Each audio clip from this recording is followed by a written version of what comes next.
Hello everyone, this is let's learn law. और आज हम आपको जुरिडिक्शन के बारे में बताएंगे कि आईपीसी की जुरिडिक्शन कहाँ कहाँ है। तो चलिए शुरू करते हैं।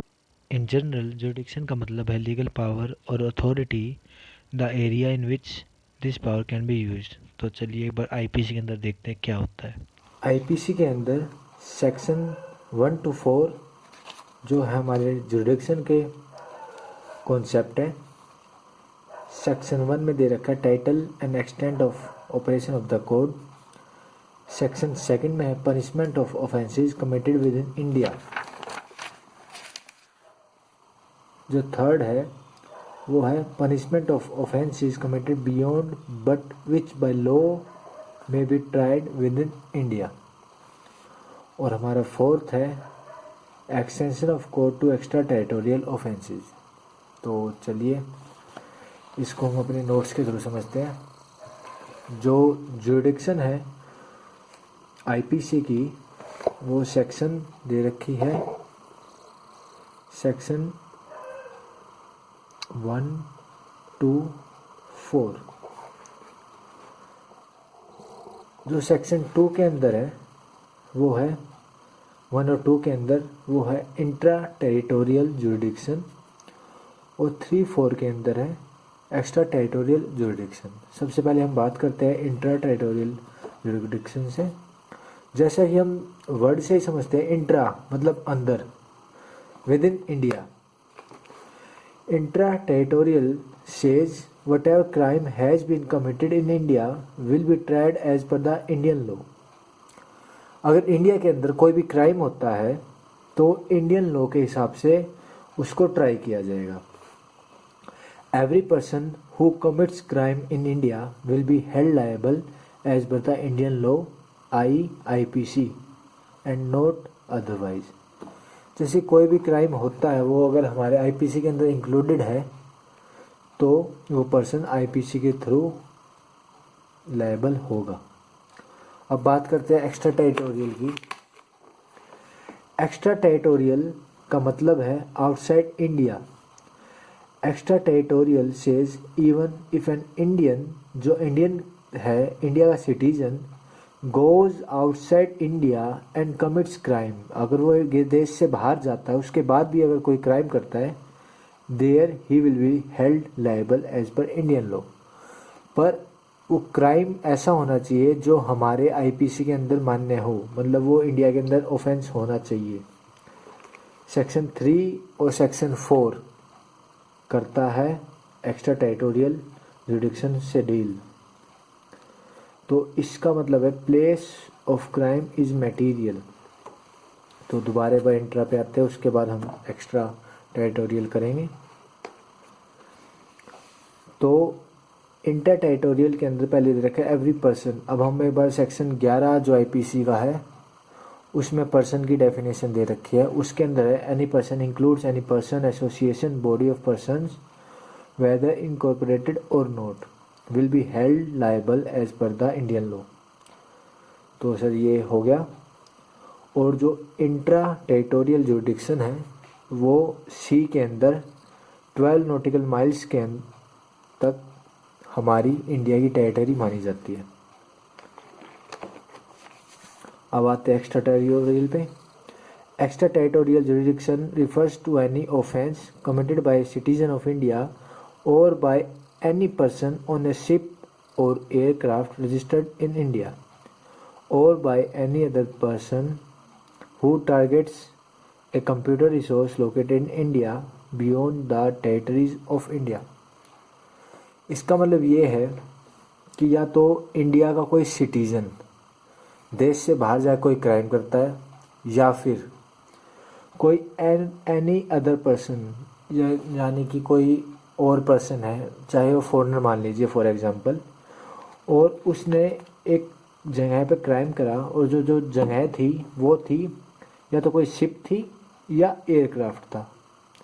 ये फ़र्क नहीं पड़ता कि वो एयरक्राफ्ट या शिप अमेरिका में थी, ऑस्ट्रेलिया में थी या कहीं पे भी थी, पर फ़र्क ये पड़ता है कि जो शिप या एयरक्राफ्ट है ना वो इंडिया में रजिस्टर्ड होना चाहिए।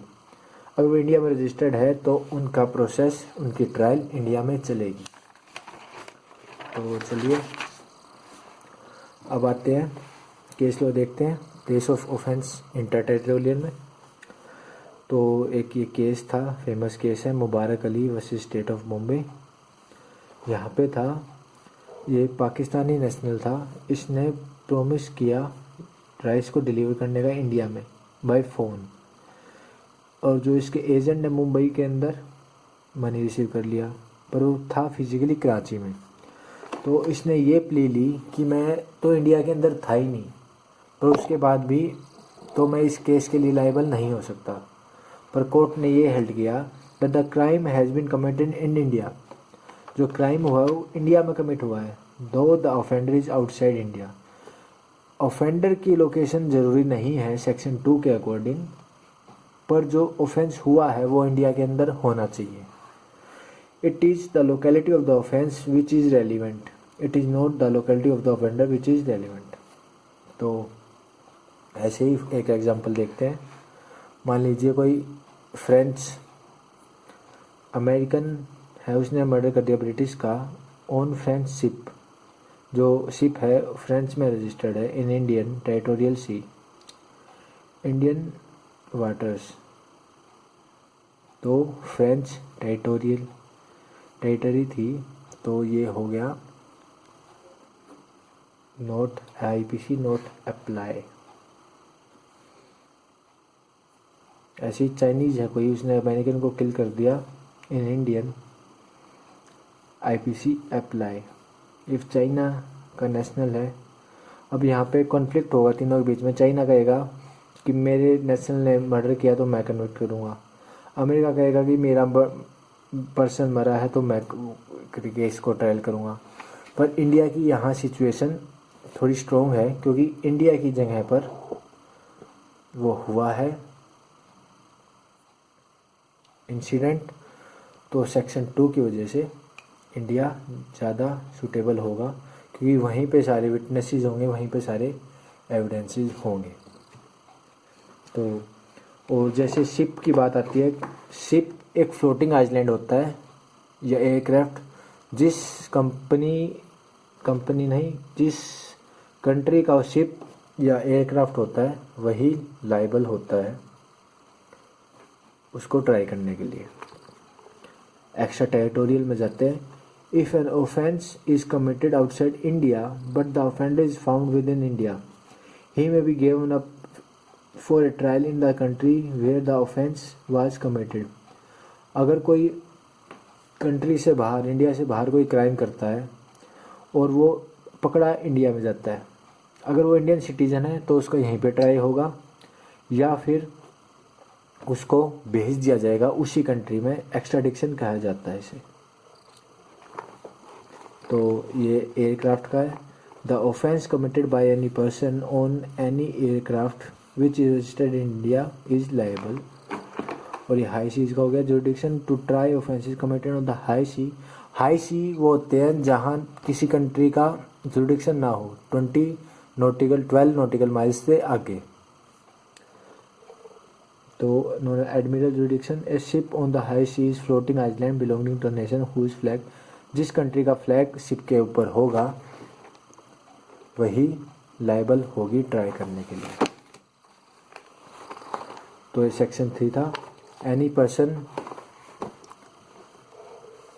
Liable by Indian law, Indian is obviously liable, Indian जो होगा वो ऑब्वियसली लायबल होगा इंडियन लॉ के थ्रू।